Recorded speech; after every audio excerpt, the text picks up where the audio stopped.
Bon, alors, j'ai vu The Flash et on va voir un peu ce que j'en ai pensé dans cette vidéo vu que c'est ma vidéo critique. Bienvenue. Bon, les amis, vous savez un petit peu, normalement je découpe cette vidéo en deux parties, une partie sans spoiler et une partie full spoiler, là où pour le coup j'entrerai un peu plus dans les détails des personnages, etc. Mais bien sûr, avant que je démarre et que je rentre dans le vif du sujet, n'hésite pas à t'abonner et à mettre le petit pouce bleu si jamais la vidéo te plaît et à me mettre en commentaire, toi, ton avis sur The Flash, avec et sans spoiler, mais si tu mets des spoilers, pense à prévenir. Bon allez, on part directement explorer le film The Flash sans spoiler. Tell me something.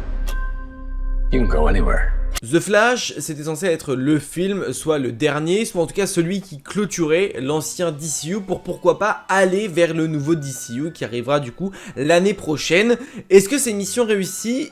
Alors, j'ai envie de dire oui et non. Dans l'ensemble, je trouve que ce film-là, ça reste un bon film Flash. On voit pas mal de personnages en rapport avec Flash, même si je trouve qu'il manque des personnages principaux, surtout quand on pense que c'est la première adaptation au cinéma de Flash. On a eu la série, oui, mais c'est la première adaptation cinéma de Flash. On n'avait jamais eu de film Flash avant. Je trouve qu'il manque quelques éléments pour un film Flash. Le film est cool, tu passes un bon moment, si ce n'est parfois peut-être un peu long quand même tout de même. Il y a des vibes beaucoup trop sympas par contre, hein, comme le bande-annonce nous l'a montré. On redécouvre et on revoit le Batman de Keaton. Ça, c'est vraiment bien réussi. Et honnêtement, j'ai vraiment kiffé son arrivée et surtout son retour. Il a une vraie importance, il est pas simplement là pour être là. Je trouve qu'il a une vraie importance. Et je trouve que dans ce film-là, ce qui est super, c'est que chaque caméo a son importance dans l'idée où quand il est là, ça ne détruit pas tout ce qui a été fait par la suite et ça ne détruit pas tout ce qui peut être fait par la suite. Et ça, je trouve ça plutôt intéressant parce que c'est vrai que beaucoup de films qui traitent le multiverse ont souvent tendance à soit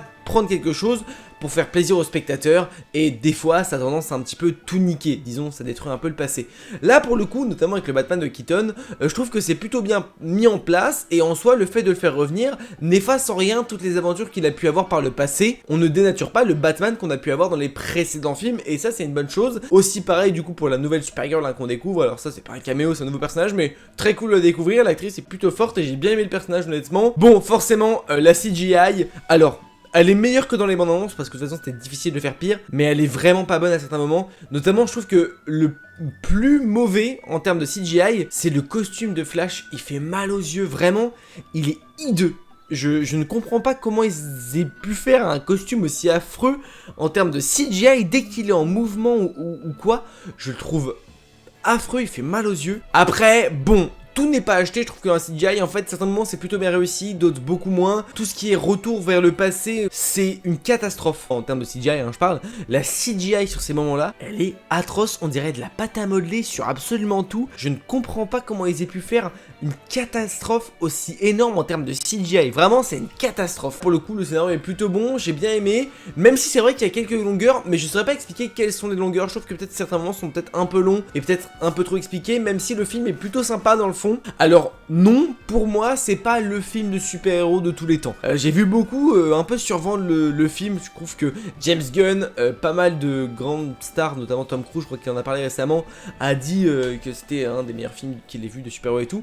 Bon, doucement mon ref quand même, doucement. Je trouve que ils sont allés un peu fort sur la promo. Les Américains en général, ils sont allés peut-être un peu trop fort sur le truc du doser quoi. Je veux dire doser un petit peu. Le film est cool, tu passes un bon moment, mais c'est pas non plus le film du siècle. Calme-toi hein, directement. En fait, tu peux pas dire que c'est un film du siècle à partir du moment où la CGI elle est affreuse. C'est-à-dire que un film, c'est censé être de A à Z bon. Là, bon, de A à Z c'est bon, ça n'empêche pas que par contre W, L et M c'est de la merde. Forcément, il faut doser un petit peu. Point que j'aimerais apporter, j'ai aimé le Flash d'Ezra Miller alors que je l'aimais pas du tout avant. Même avec la Snyder Cut, le Justice League ou quoi, j'aimais pas ce Flash là, je ne pouvais pas blairer l'acteur. Alors bon, l'acteur, on dissocie ce qu'il a fait de ce qui est vraiment, hein, du coup de son rôle de Flash. Bah pour le coup, je l'ai bien aimé et je pense ce qui a aidé à aimer ce Flash là, c'est d'avoir lui en version passée. Parce que lui par contre est insupportable et c'est ce qui fait que ça nous a montré un autre Flash. Et ce Flash là, je l'ai bien aimé, du coup son évolution de ah putain en fait je suis vraiment un mec super relou de base. Du coup j'ai aimé ce côté de il se fait bien, enfin il comprend bien que lui c'était un mec relou avant et que du coup bon. Bref cette thématique là, cette parallèle là je l'ai plutôt bien aimé. Bon du coup si je devais conclure mon avis sans spoiler sur ce film, c'est un très bon film, tu passes un bon moment, il y a quelques longueurs, les CGI sont affreuses, pas tout le temps mais grosso modo une bonne partie du film elles sont plutôt dégueulasses. Le retour de Keaton est vraiment sympa, il est bien dosé, bien fait et vraiment il n'y a aucune incohérence et sur ça je suis plutôt content. Comme on le voulait, ça clôture plutôt bien le DCU. En revanche, par contre, là où je suis un peu déçu, je trouve qu'ils ont mal utilisé cet événement de Flashpoint et de redémarrage d'un nouveau DCU. Ça se voit que le film était un peu prévu avant et que James Gunn n'a pas vraiment voulu se casser la tête avec ce film-là en disant s'il marche, bon bah je pourrais le réutiliser par la suite en mode ça a refait un nouvel univers, mais si ça marche pas, bon bah on peut le mettre à la poubelle. C'est vrai que je pense qu'ils auraient pu vraiment redémarrer ça de manière meilleure avec ce film et tu sens qu'à la fin, ils étaient en mode bon, on fait... mais si jamais il n'y a pas besoin, on enlève. Ouais, c'est un peu ça, ça manque d'impact à la fin, et c'est ce qui fait que le film peut partir vite dans Osef, parce que bon, bah il peut clôturer un arc en soi, mais... ouais, voilà quoi. Bon allez, on est directement parti pour en parler en spoiler. We try not to die.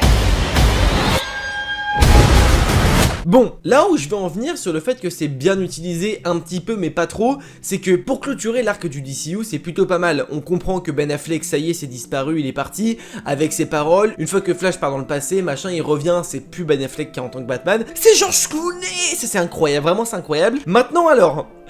c'est un peu mindfuck parce que du coup on sait qu'il y a un nouveau Batman qui va sortir. S'ils utilisent The Flash comme nouveau départ du DCU, ça voudrait dire potentiellement que le nouveau Batman ce sera George Clooney. À voir, mais je doute, hein, vraiment ça pour le coup je doute de fou qu'ils utilisent ce Batman. Il me paraît peut-être un peu trop vieux. Dans le film ça permet de clôturer l'arc Ben Affleck, ça c'est cool.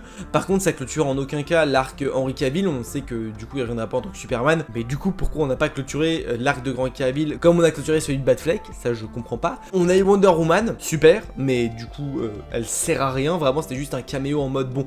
En soi c'est pas grave parce que c'est pour clôturer un peu le DCU en mode allez on vous revoit une dernière fois. Ils auraient bien voulu tout terminer en faisant ça de manière bonne quoi, vraiment en terminant tout et pas juste à moitié. Et pareil, ce côté de on relance le DCU, ça aurait été trop bien d'utiliser le film Flash comme nouveau point de départ du DCU. Sauf que ben c'est pas vraiment ce qui est fait en fait. On laisse un peu un point de suspension en mode si le film fonctionne, bon bah let's go, on pourra utiliser la fin pour faire la suite. Mais j'ai pas l'impression que c'est ce qui va être fait hein, parce que le Aquaman à la fin, la scène post-générique elle est hideuse parce que le truc c'est qu'on a un Aquaman 2 qui va arriver. Ok, sauf que du coup le Aquaman 2, s'ils utilisent le même Aquaman qu'on a eu dans l'ancien DCU, du coup, c'est-à-dire que les événements se passent avant Flash, donc du coup ça n'a aucun intérêt ce film. Vraiment, si on utilise le Aquaman d'avant, bon bah on s'en fout en fait des événements là. La scène post-crédit pourrait nous montrer que Aquaman 2 ce sera le nouveau Aquaman qui a été créé via cette timeline là. Ok, intéressant, mais bon en fait tu repars de zéro avec un Aquaman, la même histoire que l'Aquaman 1, donc pas intéressant du tout. J'avoue que j'ai du mal à me fixer sur ce qu'ils ont voulu faire à la scène post-générique et à la fin du film avec George Clooney. Je sais pas si c'est un énième caméo pour faire plaisir ou simplement un peut-être, je sais pas. Alors j'avoue que je sais pas, j'ai pas totalement compris la fin. Pour moi, l'arrivée de George Clooney, ça peut être vraiment un teasing pour la suite. Et par contre, le retour passé avec le Aquaman, ça j'ai bugué de fou. Mais on prend ce qu'il y a à prendre. Alors au moment final avec Dark Flash et tout, ça c'était vraiment sympa. J'ai vraiment bien aimé le fait qu'il y ait un ennemi, que l'ennemi soit lui-même Barry Allen. C'est vraiment cool. Au début de la vidéo, je disais que ça manquait un peu d'éléments Flash. En soi, le principe de Flash, enfin disons l'arc principal de Flash, c'est Reverse Flash et Flash, du coup là où il y a la mort de la mère de Barry, etc. Tout ça, ça on l'a totalement esquivé. Alors c'est au cœur de l'histoire, mais on l'a esquivé. Dans un sens, c'est pas plus mal parce que bah pour ceux qui ont regardé la série The Flash, on en a marre, tu vois, de Eobard Town qui tue la mère avec Flash qui se bat, machin, truc, retour, va passer marre. Bref, c'est typiquement le scénario de beaucoup de saisons de la série Flash et flemme de revoir ça parce que c'est relou. Donc très bien qu'on ait fait autre chose. En soi, ça me dérange pas.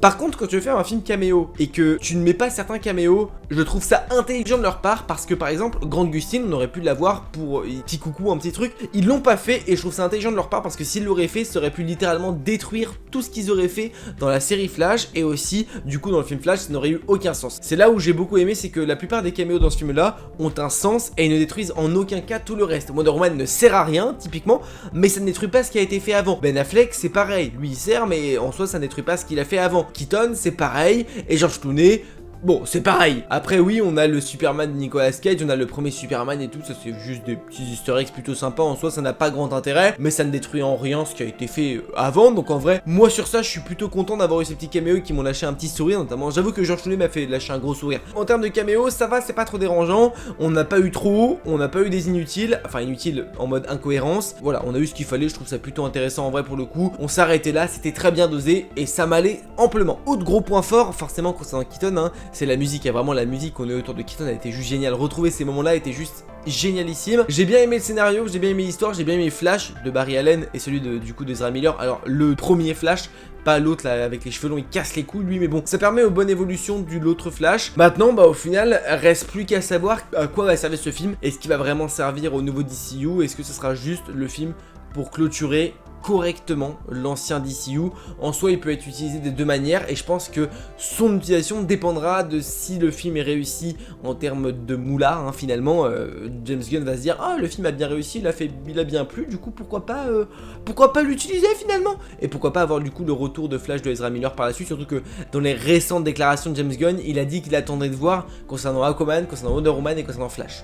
Du coup on est un peu en stand-by et le film nous aide pas vraiment à savoir où est-ce qu'on va. Maintenant je dis reste à voir, tout n'est pas fermé mais tout n'est pas ouvert non plus, à voir ce qu'ils ont fait avec George Clooney, parce qu'en soi ça peut être rigolo, ça peut être sympa, le faire revenir en tant que Batman. Maintenant à voir parce qu'il est vieux. Pareil, j'ai trouvé les explications du multiverse plutôt simples, plutôt concis et plutôt claires, et ça fait du bien aussi, c'était pas mal, on nous a expliqué avec les spaghettis, la métaphore des spaghettis, les machins et tout, c'est plutôt cool. De toute façon le multiverse ça doit faire au moins maintenant 2 ou 3 ans qu'on en bouffe, donc on est plutôt calé sur le sujet maintenant, pas trop prise de tête, t'as pas besoin de te creuser les méninges et tout pour tout comprendre, c'est plutôt cool, tu te poses et tu comprends. Je reste sur mon avis que le film a été peut-être un peu trop survendu pour ce qu'on en a vu, c'était cool, mais il y avait quand même 2-3 points assez négatifs tout de même. Bon bah écoutez les amis, j'espère que vous avez aimé cette petite vidéo critique. Bien sûr, si vous n'avez pas le même avis que moi, vous avez totalement le droit, n'hésitez pas à me dire d'ailleurs en commentaire vous, votre avis, si vous avez aimé, pas aimé, enfin bref, dites-moi tout. N'oubliez pas qu'il est possible pour vous, si jamais vous avez aimé cette vidéo, de mettre un petit pouce bleu qui fait extrêmement plaisir. On peut donc se dire à très vite pour de prochaines vidéos. N'oubliez pas, mais de grands pouvoirs impliquent de grandes responsabilités.